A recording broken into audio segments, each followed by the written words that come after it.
Now let me introduce the important acupoints of the bladder, meridian, or foot Taiyang. I will especially introduce one of them, Weizhong. Weizhong is also one of the specific acupoints that were mentioned in the appendix. What kind of specific acupoint is it? It is the He point of the meridian it belongs to, as well as the lower He point of the bladder. Where is its location? It is located in the posterior region of the knee, also the midpoint of the popliteal crease. Let's watch a video clip of its location.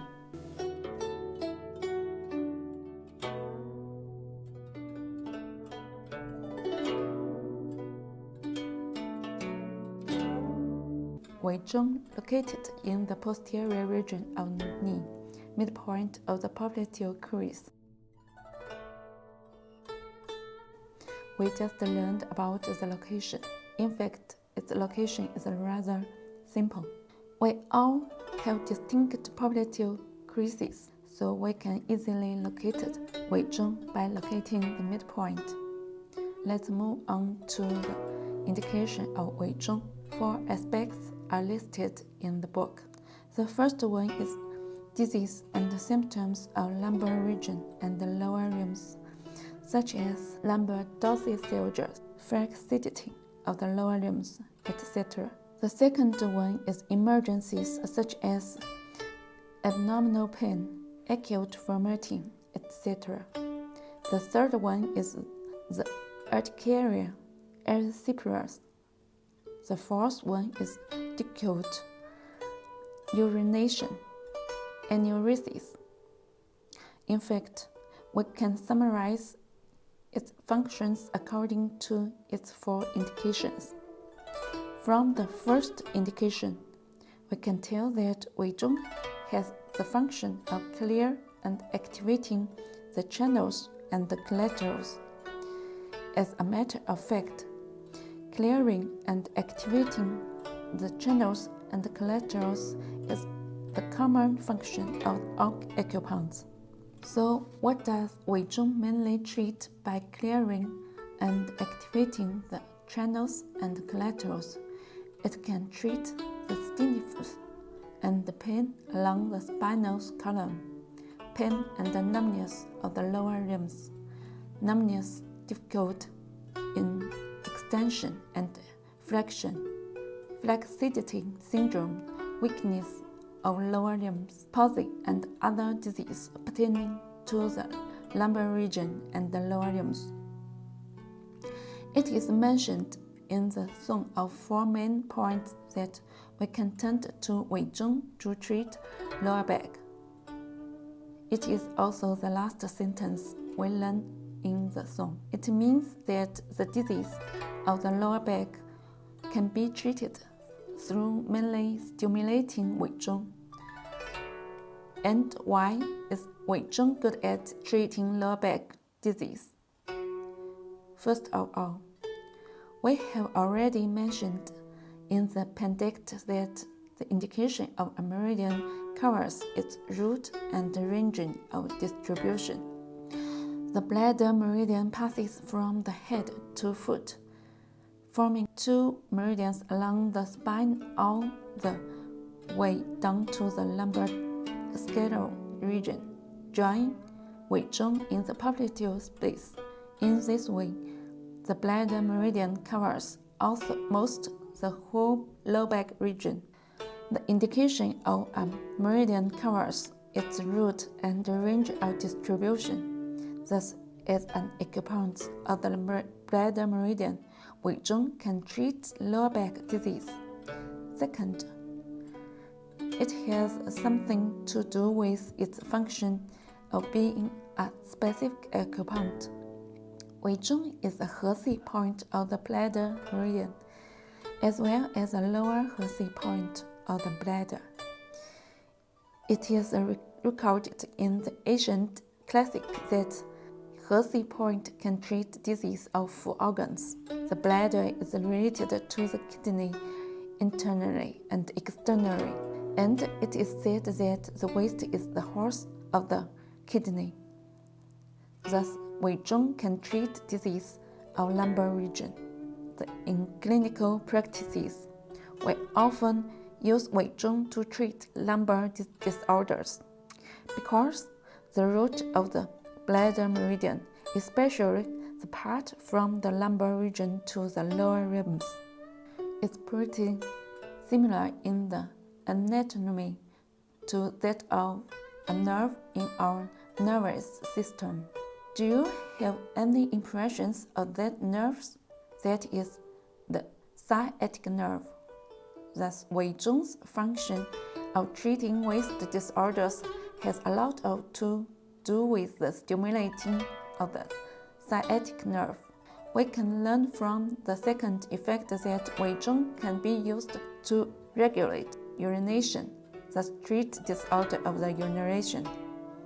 This also has something to do with it being the Hesi point of the bladder meridian and the lower Hesi point of the bladder. Hesi points can treat disease of organs. Therefore, it can undoubtedly treat bladder disease. We can conclude from the third indication that Weizhong has the function of purging heat and inducing resuscitation, which is mainly used to treat fever or coma used by stroke. There are various types of fever, including exogenous fever, malarial fever, febrile disease without sweating, lymph fever, heat stroke, and other excessive heat-induced skin disease such as erysipelas, furunculosis, etc. It can also be applied to inducing resuscitation to treat stroke-related coma. All of these are closely related to Weizhong's outstanding function of purging heat. Actually, during clinical practices aiming at disease and the syndromes mentioned above, we usually adopt Purkin the therapy. For instance, in clinical practice, Purkin therapy is often used to treat acne.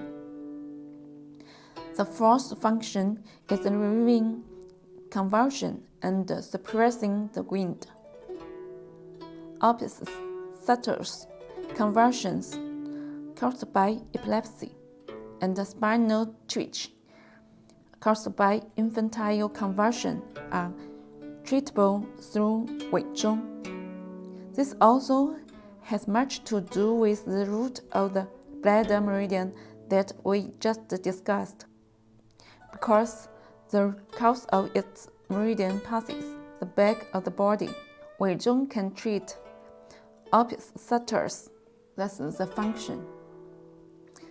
The last function is stopping vomiting and sweating, usually applied to treating abdominal pain with vomiting and diarrhea, spontaneous sweating, night sweating.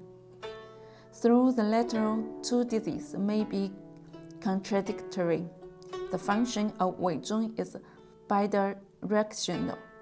Therefore, both can be treated by Weizhong. Last but not least, let's talk about the clinical operation of this acupoint. It sounds simple. Normally, we insert 1 to 1.2 perpendicularly. I'll use 3-edged needles to prick the popliteal vein until it's bleeding. To avoid damaging vessels and nerves, don't insert too deeply or with strong force. While pricking the popliteal vein, we must pay attention to the amount of blood that bleeds. It should be a proper amount of blood. In clinical practice, I don't recommend popliteal vein as the best choice. Small capillaries is a better choice. We just talk about pricking venules. What is the venous? It refers to some small veins. Huge ones like the popliteal vein don't count. The reason why inserts and pricking can damage vessels and nerves is that, let me show you anatomically. The picture on the left shows a cross-sectional anatomy, and the right one is the posterior anatomy we will see after the skin is removed. We can tell those essential parts. One is the popliteal vein. The blue one is popliteal vein, and the red one is popliteal artery. The yellow one is the tibial nerve, an important branch of the sciatic nerve. If we insert too deeply, we may puncture the popliteal artery and cause bleeding. If the puncture is too strong, it may repeatedly stimulate the tibial nerve, causing damage to it. So it is noticeable that the puncture should be neither too deep nor too fast, and the stimulation should not be too strong. Okay, that's all for the location, indication, and operation of Weizhong. Hope you guys review it after class.